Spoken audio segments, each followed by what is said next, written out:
Një mysafir i veçantë ka ardhur për vizitë në Kosovë. Ish ambasadori holandez Robert Bosch të njëjtën mbajti ligjëratë publike para studentëve të Kolegjit Univerzum. Diplomati holandez në fjalimin e tij u fokusua më shumë tek procesi gjyqësor në Hag, ku po gjykohen për krime lufte ish krerët e ushtrisë qërimtare të Kosovës. Bosch fillimisht u shpreh të jetë kritik për mënyrën se si ishte shkruar raporti për trafikim organesh nga ish senatori zvicran Dick Marty. E mbaj mend se kam qenë jashtëzakonisht i irrituar kur u mbështet raporti i Dick Martyt, sepse në vlerësimin tim ai përmban shumë mangësi. Për këtë çështje kam pasur polemika dhe me zyrtarët e tjerë evropian dhe jam habitur kur ata e mbështeten raportin e Martyt, në të cilin pretendohet se ka pasur trafikim organesh të kryera nga udhëheqës të UÇK-s.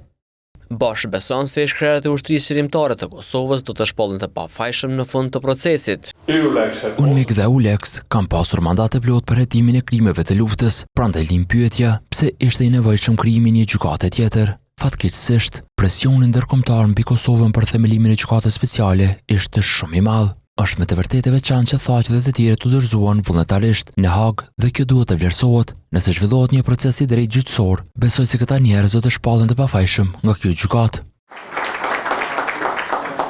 Krejt në fund, bordi i Kolegjit Univerzum nderoi Robert Bosch me çmimin global të leadershipit për forcimin e marrëdhënieve mes Holandës dhe Kosovës.